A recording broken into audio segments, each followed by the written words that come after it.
Hello Year 1, welcome to Monday's English. So new week, which means new focus for our writing. And this week we're going to be doing writing around the text, Meerkat Male. So when we start a new story, we always make a prediction, don't we, which is a sensible guess about what you think this book is going to be about, unless you've read it before, but hopefully it's new for quite a lot of you.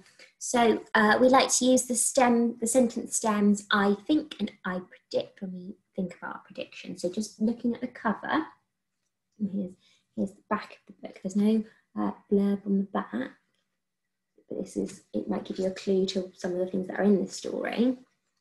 I'm wondering, can you make a prediction about the book? So it just needs to be a quick one sentence. You can chat about it and you might think of a few different things you can say, but in your book, I'd like you to write one quick sentence. That's not your only job today, so it's going to be a quick job, then come back to me and then another job, okay? So please pause the video now to write a sentence with your prediction about this story. Fantastic, Year 1. So it's time to read the story now and find out if your prediction is right. Okay, so I'm going to stop showing my screen so that you can see me and the book a bit more clearly. Okay. So there's our front page, Meerkat Male. I'll try and move myself so you can see. Sunny lives in the Kalahari Desert. It's very dry and very hot. Sometimes Sunny thinks it's too hot. Sunny comes from a large family. They work together, play together, eat together, learn together, and sleep together. Miss Blackboard says, remember, a meerkat alone is on its own. Stay safe, stay together. In fact, they do everything together. They are very close. Sometimes Sunny thinks they are too close. Sometimes Sunny wishes that he could live somewhere else, so he packs his suitcase and writes his family a note. Dear everyone, I'm off to find somewhere perfect to live. Don't worry, Mum, I'll be staying with our mongoose relatives, so we'll be quite safe. Love from Sunny. P.S. I promise to write. And here, the little list of the things that he needed, and he's crossed them off, obviously, when he's packed them. Toothbrush, bucket, toothpaste, stamps. I wonder what he's going to use the stamps for. On Monday, Sunny visits his Uncle Bob. Uncle Bob's family make him feel very welcome, but Sunny just doesn't fit in.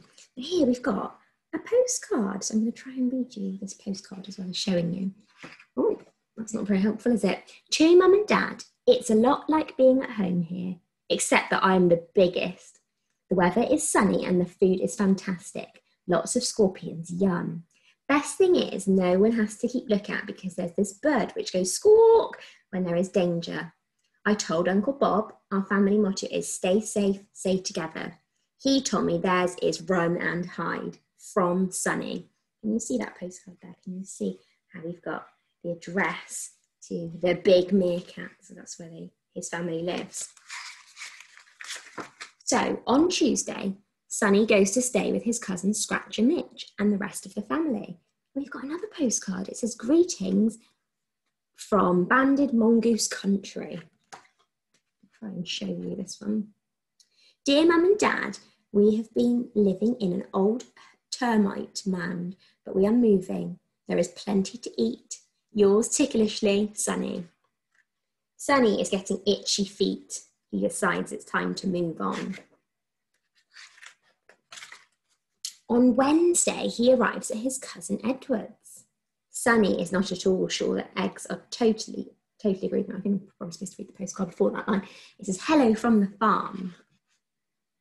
Dear Mum, Dad, Grandad and Grandma, I'm staying on a farm. Ed's favourite food is chicken. I haven't tried it yet, but I've had plenty of eggs. Tell Mickey they're not as good as scorpions. Love from Sunny. Sunny is not at all sure that eggs agree with him. On Thursday, he heads off to stay with his cousins Mildred and Frank. This postcard says, I love rainy days. Dear Mum, Dad and everyone, it is raining quite hard. Hope the weather is better at home. Loads of love from And it says sunny, and he's crossed it out and called himself rainy because his name is not showing the weather there, is it? He says it's raining. Sunny hates getting wet, so he decides to leave. By Friday evening, Sunny has reached Madagascar. Dear all, arrived at Auntie Bee's and Uncle Rob's. It is very late and very dark. I think it may be past my bedtime. Aunt Bee and Uncle Rob don't seem to have noticed. I am leaving as soon as it gets light. Yours faithfully, wish you were here, Sunny. Sunny is afraid of the dark. He can't think of anything worse. Until on Saturday, he arrives at Great Aunt Flo's. Dearest family, Great Aunt Flo lives on her own in a marsh. It is dark and wet. The food is disgusting, slimy, and I'm lonely, cold and tired. I really, really wish you were here, or that I wasn't. All my love, kisses and snuggles, Sunny. It's actually written soggy, first of all, and cross that one out. Sunny is beginning to worry that nowhere is right for him. But then, on Sunday, Sunny arrives somewhere very dry and very hot, where everyone is close. I'm home, this postcard says, and it is. Perfect. Look, they've thrown him a big welcome home party, and it says on the sand, stay safe, stay together. So he went on a big long journey in that book, didn't he? But he got back to his home by the end. Let me share my screen with you again. So I wonder, was your prediction that you made right? Or did you have some ideas that you thought might happen? Or were you completely wrong? And that's okay, isn't it? It's okay to be completely wrong. When you make a prediction, you're just making a sensible guess. So when Sunny decides to live somewhere else, he writes a list of things he'll need, doesn't he? And can you see it? It's quite blurry on that picture. Let's see if I can find it in the book.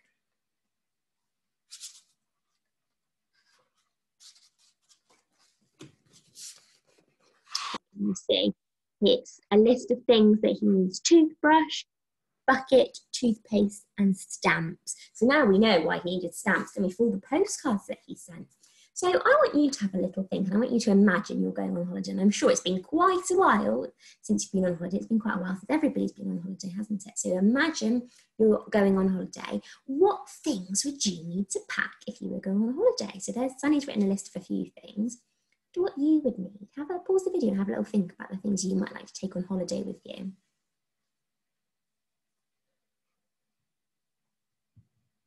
Brilliant, well done you. Well, it depends where you're going, doesn't it? Because you could think in your holiday, wherever you're going, decide on where you might like to go on your holiday, and then think about what things you need.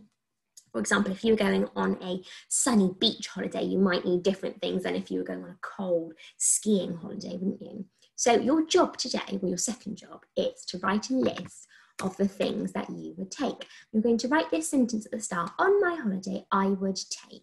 And then we're going to write a list. And when we write a list, we go on to separate lines. We don't write across the page. Well, when you go into year 2, you're going to start to learn to use commas, where you would go across a list. But because we're not using those yet, we're going to go down to each line. Can you see, if we go back to this page, how Sunny's went down the page? Okay, so I want you to think of the things that you would take. So you're going to write the sentence: on my holiday, I would take, and you're going to write the things that you would need. So for my holiday that I'm imagining I'm going on, I would definitely be choosing to go somewhere really hot and sunny, and somewhere with a beach, I think. So what would I need? Well, for the first thing I would take is my sunglasses. And I'm going to use a capital letter because it's at the start of a line. I'm going to make sure I've got that big S, so sun. Glasses. Okay, that's definitely one thing I'd need. Now, I'm not going to write my next thing on this line. I'm going to go down onto my second line. What else should I take? I think I'll need a beach towel because I would be planning to do a lot of sunbathing and a lot of swimming in the sea. So, beach towel. What else should I take on my sunny holiday? Do you know what? I like to play. When I'm on the beach, I like to play bat and ball. So I think I'll take a bat and ball with me. So far I've got, on my holiday, I would take sunglasses, beach towel, bat and ball. I think I might take a sun hat to protect myself from the sun. What else could I use to protect myself from the sun? Sunglasses will help me. A sun hat will help me. Oh, sun cream. I definitely think I'd need some sun cream. One more thing that I could take. On my holiday, I would take sunglasses, a beach towel, a bat and ball, sun hat, sun cream, and what should I take? I think I'll take a bucket and spade. Okay, that's my list of things. So what I'd like you to do for your second job today, year one, is to imagine you're going somewhere. Think about what holiday it would be, because we're going to use it again tomorrow. And think, is it a cold skiing holiday, a cold something else where you're not skiing? Is it somewhere where you need to go on an aeroplane? Is it somewhere where you could go in the car? Is it going to be warm? Is it going to be cold? Think about what you might need, okay? And I'd like to see that you write a list of the things you would take, and each item in your list is going to be on a separate line, okay? And I'd like you to start off with, on my holiday, I would take. Okay, so really look forward to hearing what things you'll take, and then keep that idea in your head, because tomorrow we're going to think even further about that holiday. Okay, so I look forward to reading it, year one, and I will see you tomorrow to carry on. Bye everyone.